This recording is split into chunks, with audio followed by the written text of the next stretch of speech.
Hello, ladies. Welcome to the show. Please introduce yourselves. Where are you located and what is your occupation? Good evening. My name is Spark. I am a realtor and I'm in Charlotte, North Carolina. Awesome. Welcome. Tanya. I am in Lawton, Oklahoma, and I'm a teacher.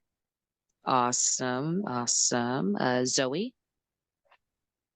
Hi, I'm Zoe. I'm in Chicago, Illinois, and I am a singer-songwriter. Awesome. Jennifer. Hi, I'm Jennifer. I'm in the New York City area, and I'm an actor and brand ambassador. Awesome. Yeah, I'm a singer-songwriter located in New York and also a pre-law student at Northeastern. Awesome. And Gina.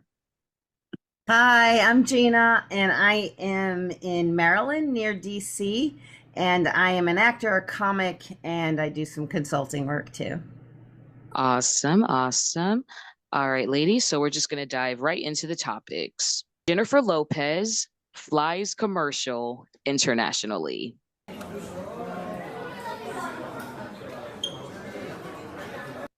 Sunny, how did you feel about, J-Lo flying commercial? I mean, I know that's like an interesting topic, but people were pretty shocked to see her flying on a regular plane. Was that like kind of like humanizing her and letting us know I she's a very regular? humanized her. We've all flown coach. I still fly coach. And she had her bodyguard and she had her purse with her as well. So she had the whole row in coach. So she's still Jenny from the block. I like that. I mean, just gonna put it out there, is this kind of her trying to relate after, like, there were like memes of people saying, oh, we can't relate to J-Lo anymore? I don't think so. I think she's Jenny from the block. That's how publicity That's stuff. what the Bronx is about. If you were a multimillionaire, would you fly coach to an international destination? All right, so I will start with you, Spark. I don't see why I wouldn't. I don't think that it's that big of a deal that she flew coach internationally. I mean, it's not a bad way to save money. Like the lady said, she had the whole row. She had the seat next to her and she had her bodyguard with her. Maybe she just needed some time to unwind and unconnect. And she thought she was gonna go incognito, but clearly people knew she was. Thank you, Spark. Tanya. Well, I agree. And I think that she'll always be Jenny from the block.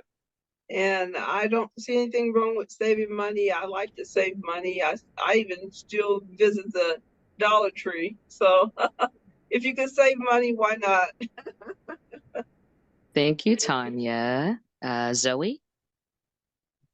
For me, I think it would depend more on like fame rather than money. Like I think if I was a millionaire, but I was also as famous as her, I mean, I can see why like she wouldn't want to fly like Southwest or wherever because like it can just cause so much chaos with people like coming up to her and stuff. But um yeah, so I would say like it would depend for me for sure.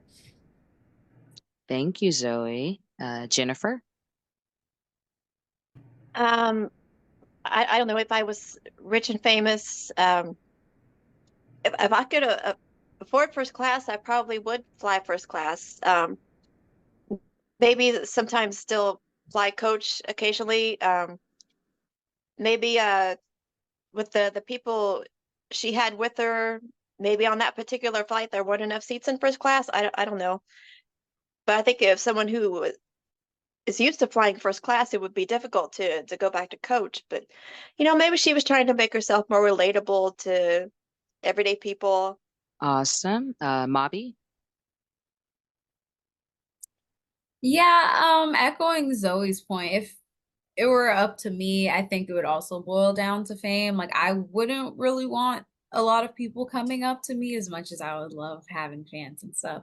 It would just be a lot. So I would prefer to fly like in first class, maybe if no one could really see me or anything. But I don't think it's necessary to take a private jet every single place you go. So yeah. Awesome. Gina.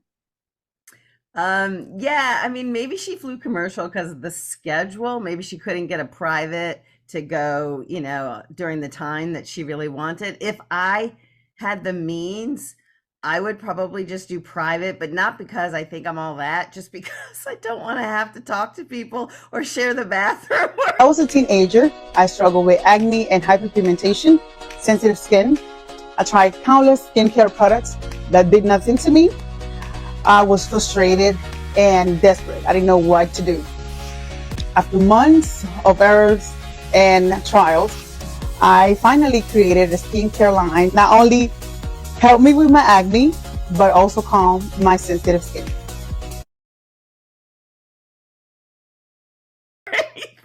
I think it would just be really for other reasons. Also, like if you're that famous, everything becomes about you. And so even if other people are trying to, go on their first flight or have a party or an engagement party or something else, and you're on that flight, like the people forget about your event. And so I would want to take that attention away from me and just fly private. Awesome, awesome. Thank you, Gina. Thank you, ladies. So we're just going to move on to the next topic. PFAS chemicals are linked to different cancers in women. Maker of Post-its and protective jumpsuits got sued for its role in making PFAS, also known as forever chemicals. The settlement could cost the company up to $12.5 billion. PFAS are everywhere, in cosmetics, carpets, coatings for food wrappers, and in 3M's firefighting foam. One of the lawsuits claimed that the foam contaminated drinking water and soil. They're also in us. Scientists think that basically everyone in the US has some PFAS in their blood. Ingested PFAS get into our bodies through the gut. Eventually they end up in the blood, where they keep going round and round because PFAS aren't filtered by the kidneys. That's one theory for why they stay in the body for so long. That's bad news because there's links between PFAS and several health problems, like high cholesterol and an increased risk for thyroid disease, ulcerative colitis, and kidney cancer. In baby rodents, they're also linked to developmental problems. It's still unclear what level of exposure is dangerous to humans. Did you know about the dangers of PFAS chemicals before today? All right. And I will start with you, Spark. Okay. Sorry, I didn't even know that they were a thing, but when I read the article, I thought it was really interesting about the different things that it could cause, and that they're in our drinking water. Like you can just get them from drinking your regular drinking water or water that's contaminated. So I definitely said I'm gonna have to do some more research so I can protect my family. Definitely, definitely. Tanya? This is the first I've heard of it, and I was wondering, is anyone making an effort to filter it out? And I think that they need to make us more aware of it. Definitely, definitely. I agree. Zoe? Yeah, agreed. I didn't know about it, and it was interesting to me how it's such a everyday consumption for a lot of people, and it's just like not really talked about. So I just thought that was really interesting. Definitely. Jennifer? I didn't know about it before today. It's scary that it's in so many things, and it's shocking that it's been largely unknown. There definitely needs to be steps taken to deal with this issue. Definitely. Mobby? Yeah, like everyone else, I didn't really know much about this until, today. And it is very shocking and disheartening to hear that the things that we consume, that we need to consume, are contaminated. Like, where did this come from? Why don't we know more about it? Yeah, I feel like there's a lot of issues. There's been a lot of outbreaks recently, especially in the US, with like E. coli and just all types of bacteria. And it's like, what kind of regulations do we even have in place to make sure that these aren't getting into our bodies? Does the government even care to help us? So, yeah. I love that question. Is like, does the government even care to like get involved? Exactly, because everything's about money. So I think that's a good question. Thank you, Mobby. Gina?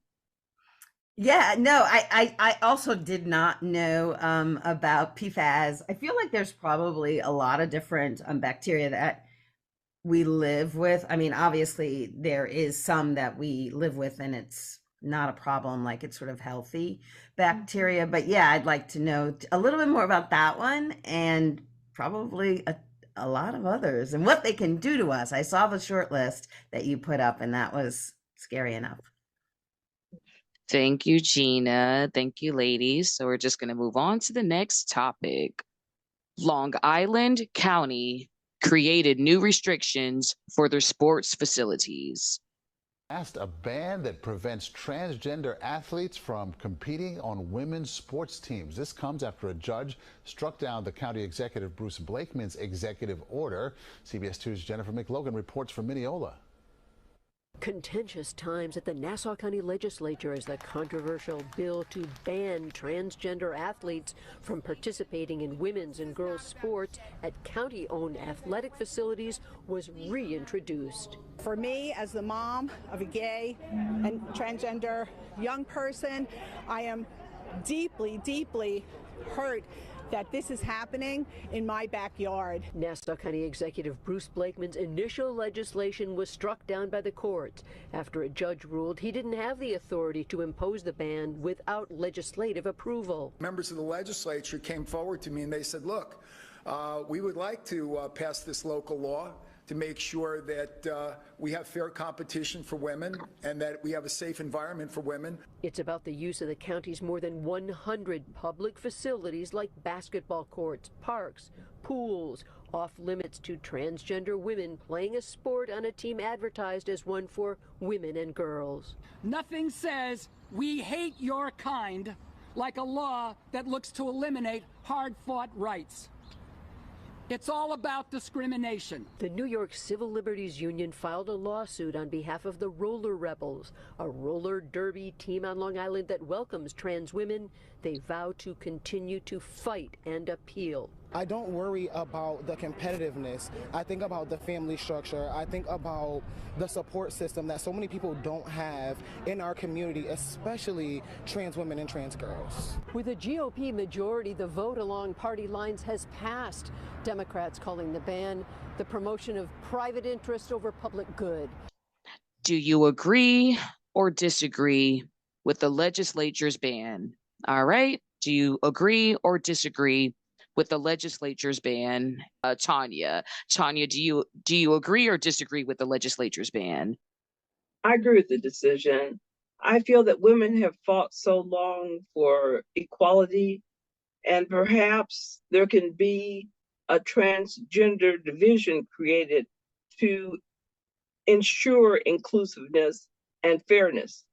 I don't think it's fair because biologically they're still different. And so I do think, though, it would be fair if we started a transgender. I know I've worked in special education before, and we have a special Olympics for those students who are special ed to compete in activities. And I don't see anything wrong with that. We have a lot of divisions in everything and in all facets of life. And even award shows are geared towards special groups sometimes. So I just think to ensure fairness and to ensure all of the hard work we've done as women to gain equality, and that we continue to fight because the fight's not over, that we should still stand up for women's rights and focus on a transgender division. Thank you, Tanya. I appreciate that. Zoe? Yeah, I would have to say I disagree with the ban. I feel like I totally understand like the biological aspects of it, but I think in order to work towards like equality and fairness, I feel like it's just kind of driving trans people like more apart. So yeah, that's just my opinion. Thank you, Zoe. Jennifer? I disagree with the decision. Transgender people and the whole LGBTQIA plus community has fought long and hard to gain the rights they have, and they still got a long way to go, unfortunately. And I disagree with taking away rights that they have fought for. I know our uh, something that's true for all of us is that, wait, a lot of people have fought for their rights, but our rights end when they start infringing on other people's rights. And so, and this idea that women and girls on these teams who were born female, and there are trans women on these teams, it's a lie that the women on these teams who are born female would feel threatened, would feel unsafe. I mean, that's just not true. I mean, there's no cause for alarm there. These trans women are not a threat. And and I know that there are biological differences, and people are worried that the teams are going to have an unfair advantage, but there are a lot of amazing female athletes, better than a lot of male athletes. So I'm just going to leave it. That's my opinion. I'm going to leave it off right there. Thank you, Jennifer. Thank you so much. Mobby? Hi. Yeah, so I think I disagree as well with this ruling. I think that I'm not sure if this is already in place, but I think one, it should be maybe sports dependent if we really want to speak about fairness. Maybe there should just be like a hormone guideline that needs to be like followed to make sure that everyone is kind of up to par on the same basis. I don't think that I'm not sure if I think that trans women should be, allowed in like weightlifting, but like something that's skills based and something that we can all equally learn and get better at. Maybe that's also possibly a solution. But it's interesting. I think this is probably one of the most productive conversations that is surrounded around trans people. Usually it's pretty transphobic, but I mean, Michael Phelps, I believe he has like some condition that like makes his body produce a lot of lactic acid or something, and it makes him like stronger, and his like wingspan is like abnormally large, so that's why he's so good. But no one really says anything about his like biological makeup or like, so I don't know. I think it's definitely interesting because a lot of these athletes already have advantages anyway. So, but then at the same time, I mean, I can kind of see both sides in this, but I disagree with this. Thank you, Mobby. Gina?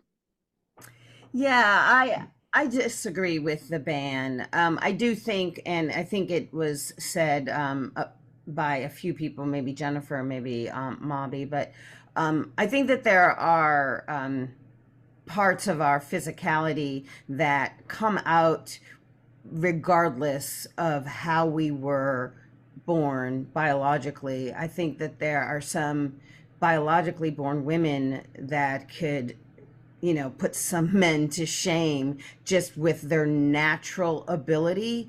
And I think that there are some biologically born men that don't necessarily have the same capacity that other men do just because they have, some similar body parts. So I think I don't agree with the ban, and I think I wouldn't want yet another separate group for this, just because I do think it does push people further away. It was like when we started the Negro League, it just wasn't this whole sort of separate but equal when it really is not.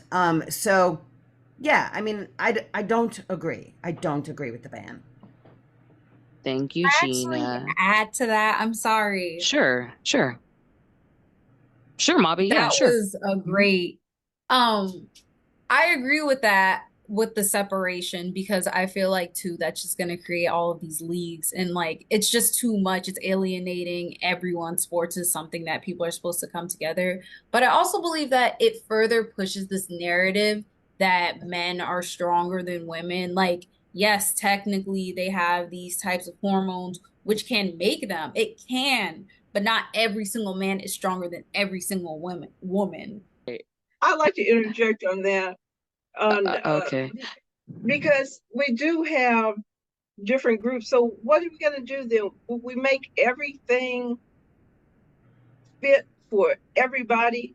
For example, I belong to a sorority. I belong to Delta Sigma Theta Sorority Incorporated. Okay, we have fraternities. So now, if just say I were going to say I was going to identify as something else, can I be in both a fraternity and a sorority? Where does it end? I just think that we have to draw the line somewhere and have groups that people can be in. They start these, they found them for reasons, and they say, these are the things and values that we espouse. And if people don't agree with that, I don't think that we should have to make it fit everybody. Why can't they develop their own program? Okay, Delta came out of AKA. We didn't like what Alpha Kappa Alpha Sorority was doing and what they were espousing. So we created Delta Sigma Theta Sorority Incorporated. So I just don't see why we have to always make it fit for everybody. I don't. Okay, as the AKA on this call, I'm gonna, I'm just saying. No, I absolutely hear what you're saying. I do. I think that there are divisions that make sense, and I think that there are groupings and groups, and we look for community where it works for us, right? I just, in this particular case, so I don't think it's an across the board thing. I was pretty just speaking on this particular band. Right. Yeah. And I wasn't calling you out. I know. Of a different color, green and pink, and I'm red and white. But I'm just saying that it has to end somewhere. It becomes too ridiculous after a while. We can't make everything fit for everybody.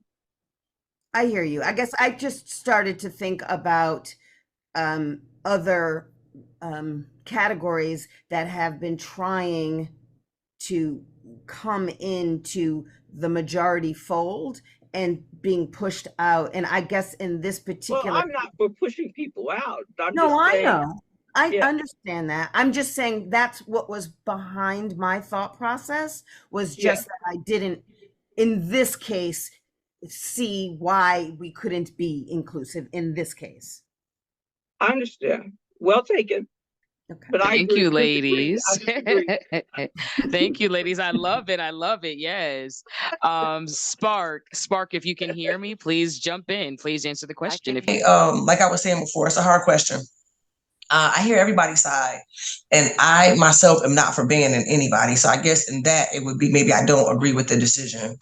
I don't think that you should ban people or just across the board make a group of people that can't participate because of whatever. Now, with that being said, I still see some cause for concern because, like myself, if I wanted to go play a sport that was supposed to be, let's say, a woman's sport, I wanted to play it within the safety and the confines that there were going to be other women that, were going to have my same physical makeup somewhat, then I may not want, somebody else in a forum with me necessarily playing something. I think that some of it is about safety. I think that's where some of it comes in, is about safety. I'm not for, like I said, Xing anybody out. It's up to people what they identify as and what they want to be called and, who they want to be and all of that good stuff. More power to them. But when what you have going on starts to affect what I have going on, at what point are my rights not being infringed on either? I should have a right to go and participate and not be physically hurt, which in some cases, there have been instances where people have been hurt, with the mixing. And I say mixing between biological women and transgender women. call it what you want to. But I think that people have the right to be safe. But I don't necessarily think that the government should come in and just ban everybody from being able to use a facility if they fall within these guidelines, especially since their tax dollars are paying for that facility also. All right. Thank you, Spark. And thank you, ladies. Thank you so much. I know that was an intense topic. Okay. Um, for having a civil discussion about it. I know that's a hot topic nowadays. Thank you, ladies. All right, ladies. So we're just going to move on to the next topic. Cases of fake rideshare drivers are continuing. It's great to take a car service like Uber or Lyft to get home, right? Rather than driving under the influence. But a warning on that. Across the country, there have been multiple cases of assaults by people posing as legitimate drivers. Today, national investigative correspondent Jeff Rawson conducted a real-life test that'll make you stop and think before stepping into those cars. You're leaving the movies, the restaurant, a bar, anywhere, and you want to get home. So you order an Uber and hop in. But one mistake. Are you serious? Yes. Oh my God. Could cost you. Cases popping up all over the country. The hunt for a fake Uber driver. Drivers have spiked nationwide. It happened to Carla Westland last year. I just saw a car out on the street that looked like an Uber. But it wasn't really your Uber. No, it was not my Uber. The driver and Uber imposter had been waiting outside this club. I literally woke up to him in the back seat with me. We're parked somewhere, and he's just banging my head against the seat. And he sexually assaulted you? Yes. For hours? For 3 hours, yeah. Think this couldn't happen to you? Think again. Okay, so here's what we're doing. We have this car here that looks like a pretty typical Uber X. Police across the country say what these fake drivers are doing is literally on their home printers printing out what looks to be an Uber logo. So we did the same thing on our office computer, and they put it right inside the windshield. So that's what we're doing too. That way, when you come out of a bar or a restaurant, you're not paying attention, you don't do the right things to confirm this is really your Uber, they can drive off and do whatever they want, including assaulting you. So I am going to park outside of popular bars and restaurants here in the LA area tonight into the overnight hours when things get pretty late, and we're going to see who comes in here. We have the entire car wired with about 5 different cameras, and we're going to give them advice and you at home about how not to become the next victim. Right away. Anna? Yes. Come on in. These two friends fall for it. You guys just got into a fake Uber. That's right, these women got right in, even shutting the door without checking if it was the right Uber. What? Passenger. How you doing? Fine. After passenger. How are you guys? Hopping in our car. We're fine. How are you? Men. Cheers, mate. How are you? Good. How are you? And women. How are you? Good. All thinking it's their Uber. How are you? Good, how are you? As the night wears on and the drinks flow, out on the street, my car is parked, hazard lights on. And watch what happens when I tell them who I really am. My name is Jeff Rawson. I'm actually from the Today Show on NBC. Oh, yeah? Yeah, and you're on TV right now. No way. Can I tell you girl something? Yeah. My name is Jeff and I work for NBC. Hi, Jeff. Nice to Oh my meet God, you. are we on camera? You're on camera right now. Oh, we are. When the surprise wears off, the sobering reality sets in. You walked up and you gave me your name and I just said yes. So how can you prevent this from happening to you? I'm giving my passengers some tips. On the app, Yeah. check the license plate before you get in. Match the license plate on the car to the actual car. Yeah. And check to make sure the person behind the wheel looks like your driver's photo in the app. Always confirm on the app the driver's name and picture. Okay. And the final tip, don't give away your name. Ask the driver who they are picking up. These girls did the right thing. What are you picking up for? They don't get in. Do you use rideshare apps? All right. Do you use rideshare apps? And I will start with you, Spark. I do. Awesome. And the second part to that question is, do you double check for the correct car and driver before getting in every time? I was about to say I usually do, but not when you say every time when they're, I'm sure I've hopped in the car before without double checking, but I don't take them that much. It's usually in an airport type situation. So because there's a lot of Ubers, it makes me make sure that's the right car. I am aware of that. Plus I used to drive for Uber and Lyft. So I'm kind of like, let me make sure I'm getting into the right car. But now I'm going to double check it even more because now I can't say every time. Thank you, Spark. All right, Tanya, same questions for you. Do you use rideshare apps? And if you do you double check the car and the driver before getting in? No, I do not. I've never used one, so I'm not familiar with it. Awesome. All right. I have a car, so I don't do that. Awesome. Zoe? Yeah, I do use them. Not a ton, but I mean, I live in Chicago, so like people are pretty crazy out here, so I always try and check the license plate before. But I mean, I don't know. I kind of like I hate to say this, but like I still feel like scared, I guess, getting in Ubers even if it's like a real Uber, because it's still just kind of like you're in the car with a stranger and alone, like most of the time. So I don't know, like it's still definitely like very scary, even if you do like make sure you're in the right car. I'm not too sure Uber's like system on background checks and stuff, but I've heard it's honestly not even very strict. I could be wrong on that. I'm not too educated on that. Thank you, Zoe. Jennifer? Yes, I do use ride shares at least a few times a week. And I almost always check the license plates. Um, but I hadn't heard about these fake Uber drivers. So I'm gonna uh, start checking the license plate every single time. And my Uber drivers have been pretty good about saying my name, saying, "Are you Jennifer?" And that reassures me that I'm safe and I'm in the right vehicle. So Thank you, Jennifer. Mobby?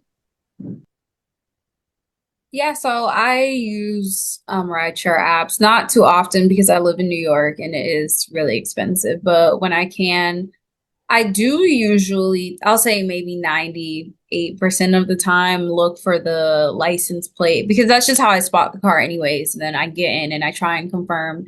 There have been a couple of times, like even recently, I got in after a night out with my friend, and in a couple minutes in the ride, I was like, wait, is this for Mobby? And he was like, yeah, like, why didn't you already ask though? And I was like, honestly, it slipped my mind.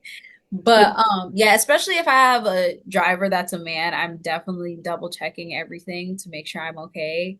Lyft actually just made a new ride feature where you can request a woman driver. And so I haven't used it yet, but I think that is kind of revolutionary because I would feel 10 times safer if I had a woman driver, especially late at night, out with your friends. But yeah, it's unfortunate that people have started to do this. And I've definitely been in situations where a random person tried to get me into their car and I knew it wasn't there or they weren't my Uber.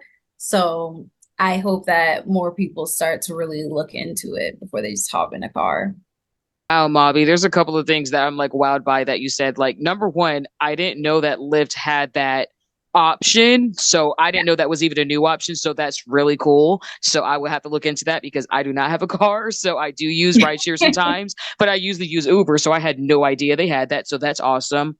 Also, something else that stuck out to me that you said is that like one time you were late to asking the driver, oh hey, or is this for is this ride for me?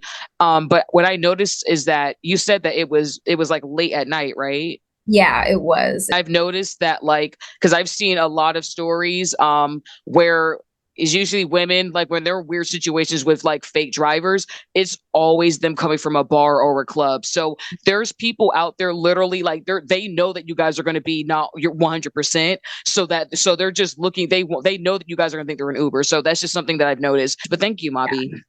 Thank you. Gina? Yeah, I mean, not so much down in Maryland and DC, a little bit here, but I go to New York a lot for gigs. So if I'm coming out really late and I don't want to take the train, then yeah, I'll definitely use it. And I'm super anal where that's concerned. So I always am looking at the plate, even if they're like parked there and it's sort of uncomfortable for me to go in front or the back, I still do it because I'm kind of a freak like that.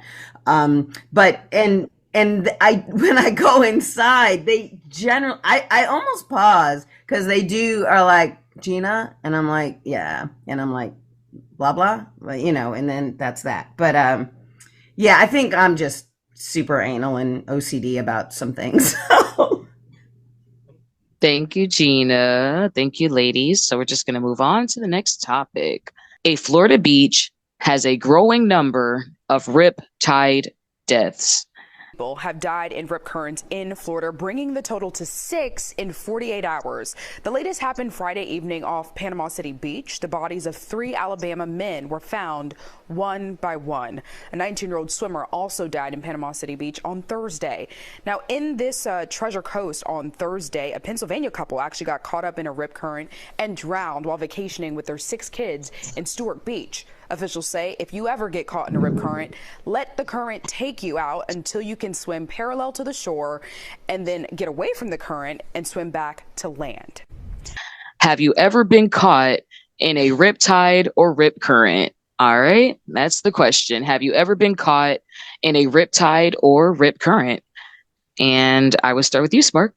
I know it's a very wild question, but I have to ask. I have not. Okay. Awesome. Glad you haven't. Me too. Awesome. Tanya, same question for you. No, I have not. Awesome. Awesome. Zoe? I have not. I've been like, I don't know, like swimming in like a wave, like in the ocean, and you get caught in the wave and you kind of like freak out, but I don't think that's the same thing. So I'm gonna say no. Awesome. Let's see. Jennifer? I have not. I love going out into the ocean.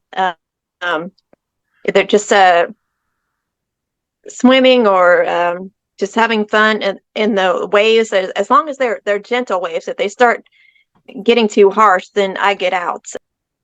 All right. Sounds good. Thank you, Jennifer. Mobby? Yeah, so I don't think I've ever been caught in a riptide or a current, but I've been caught, like I've almost been caught in them. And it's really scary. Like I went to Portugal last year for my birthday, and like I was just swimming around and stuff, but I felt it like pulling in on me, and that was probably the scariest moment of my life. And all I could think of was like, I'm not even in America, and I'm like, why would that even matter? Like where I am, it's still the ocean. No matter where I am, like I'm gonna be lost regardless.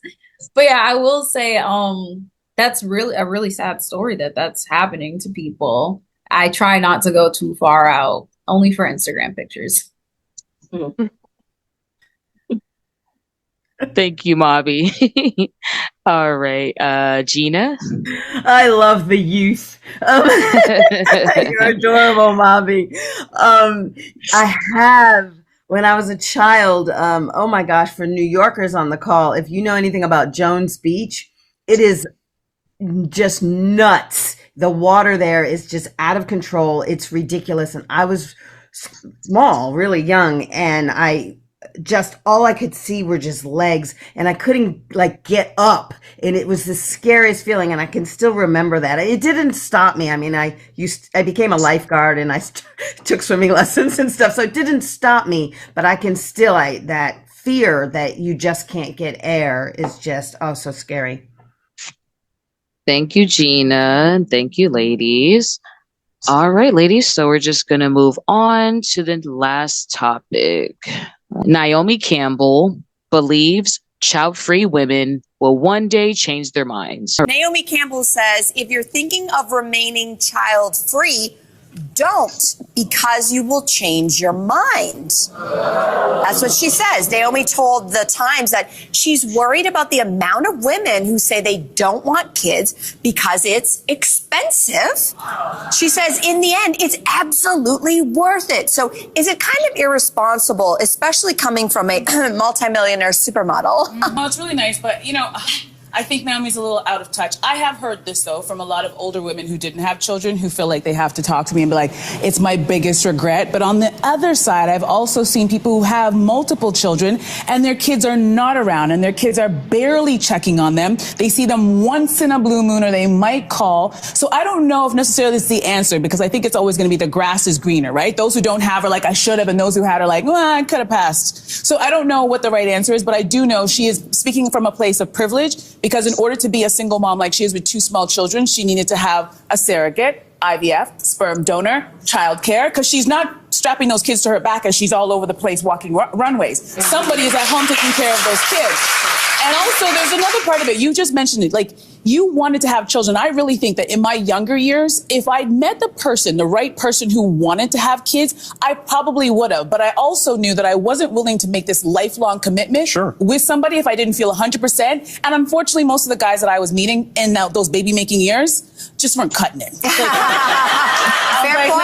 Not you, sir, not you. Sorry, you're just going to date and move on. You can only make the right decision for you. Yeah. Right? Yeah. And what Naomi thinks is not necessarily what's right for everybody. Yeah. I will say it was great for me. Yeah. And I'm glad I did it young.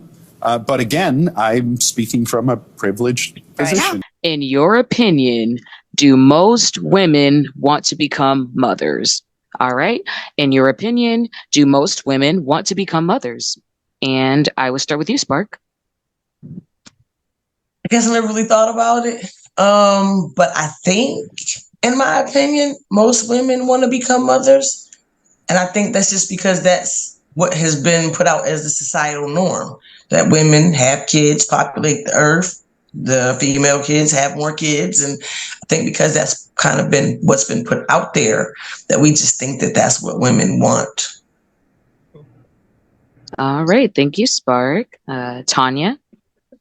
I have to be the dissenter. I disagree. I don't think so. I mean, at 61, I've never had children. And at this point, I'm not going to. And I don't have regrets. And I tell you, when my father had a quadruple bypass and I had to leave Los Angeles to relocate to Oklahoma, my mother asked me to come home. If I had had children at that time, I was married, but I'd never had children. I wouldn't have been able to just uproot and change everything and make that change of life. So I don't regret in that instant, because I became a caregiver for my parents later in life. So I think you can still be happy without it. Oh, thank you, Tanya. Thank you for that. Zoe? Yeah, I feel like I definitely agree with the clip, to be honest, about how, I don't know, like I feel like she's kind of an unreliable source to like say that, because she has the privilege to afford children and give them a good life. But I don't know. I think in today's day and age, like, to be honest, I don't think that that's expected of women as much as it probably was back then. Like I'm 22 and like I don't think I will have kids and I don't want kids, but like that could obviously change. But I think that's just because of like my career and what I want to do with my life, and I would rather put my love into the world in a different form. So yeah, I'd have to say I don't think that's completely expected of women today, I guess. Thank you, Zoe. Jennifer? I don't know if most women want to become mothers. Sure, I mean there are plenty of women who do, and I hope they all get the families they want. I think there are a lot of women who become mothers just because of the societal pressure. I mean, if in the absence of that pressure, I have to wonder if they would have made a different choice. Me personally, I'm 45 years old. I never had any serious interest in having children, and I don't regret it at all. It was definitely, I am 100% sure that it was the right decision for me. I am not cut out to be a mother, at least not to human children. I'm a cat mom. I can handle that. But yeah, I know there's something else I was going to say. I mean, I think it's up to each individual, and everyone else should mind their own business.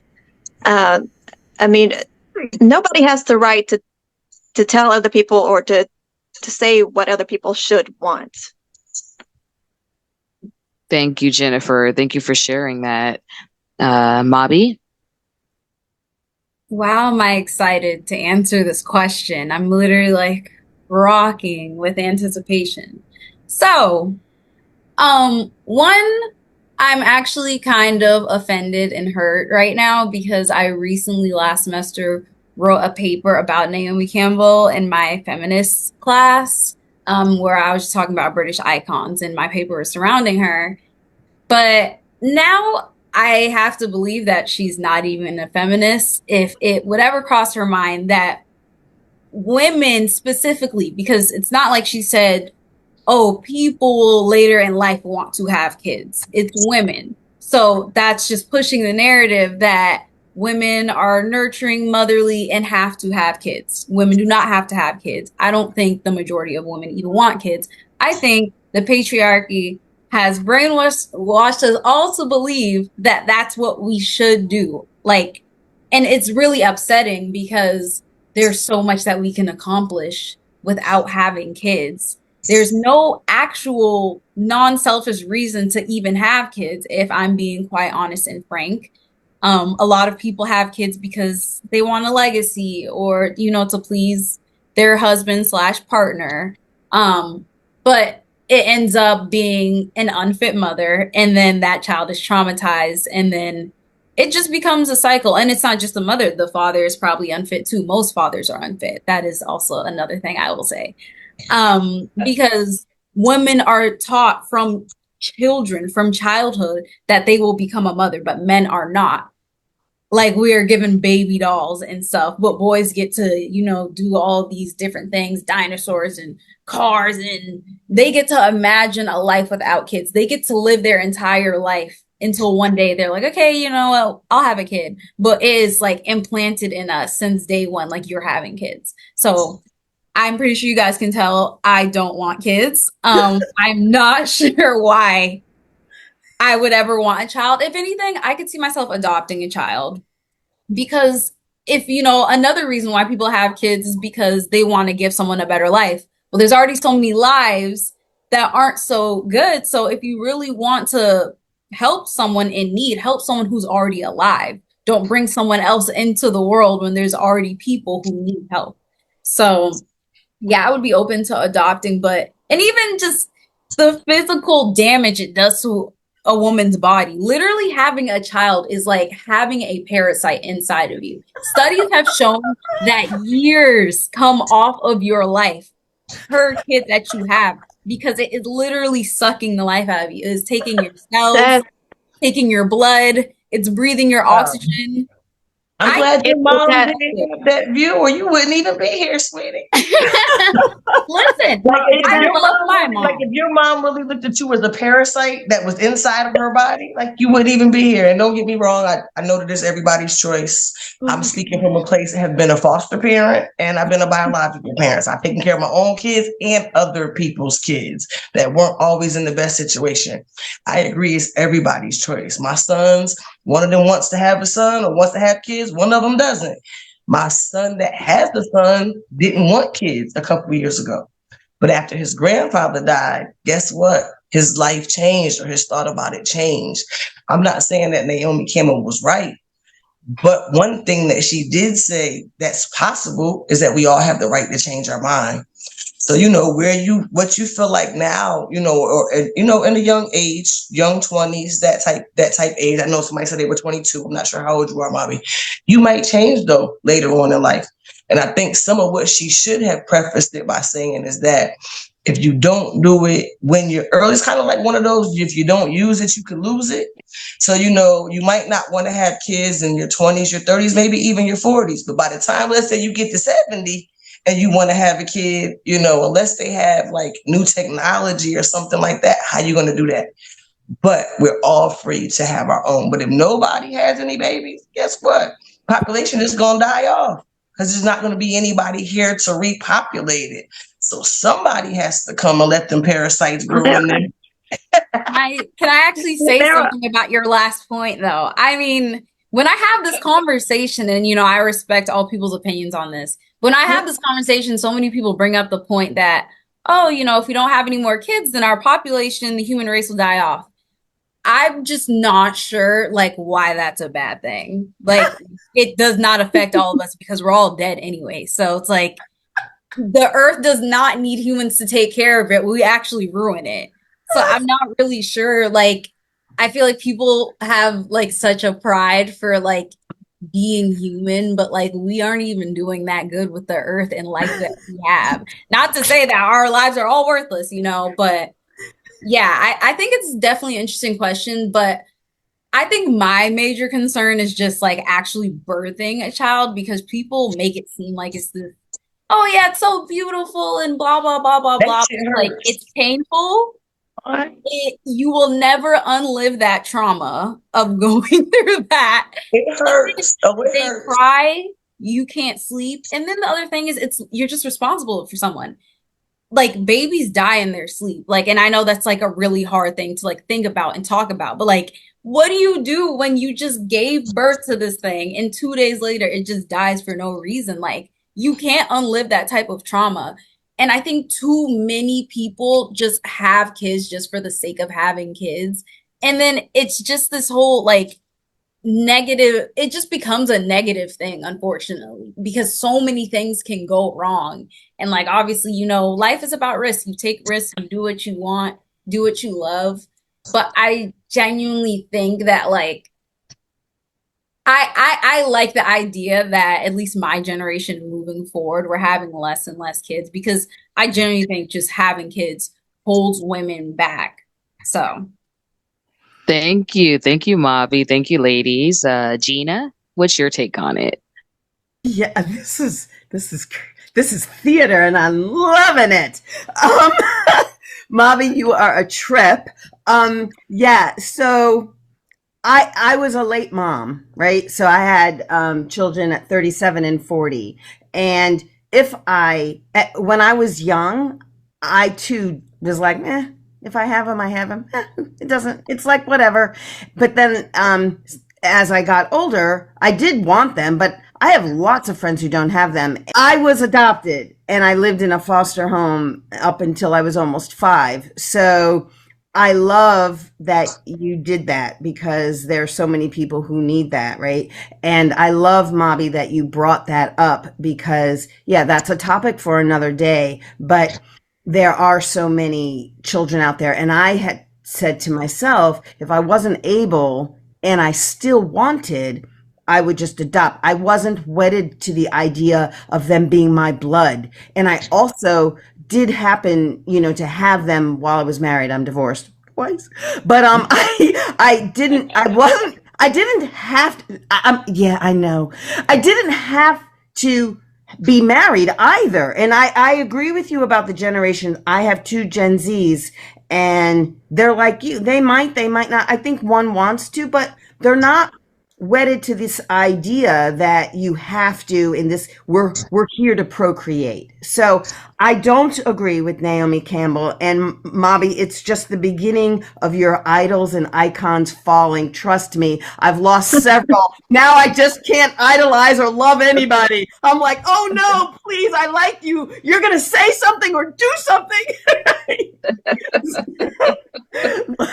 Sorry she did that to you. But anyway, I love that you brought this up, Madison. Thank you, Gina, and thank you, ladies. I loved the discussion. Thank you, ladies. Well, I enjoyed speaking with you, ladies, and I look forward to meeting up again. Like, comment, and subscribe to our YouTube channel to join our next conversation.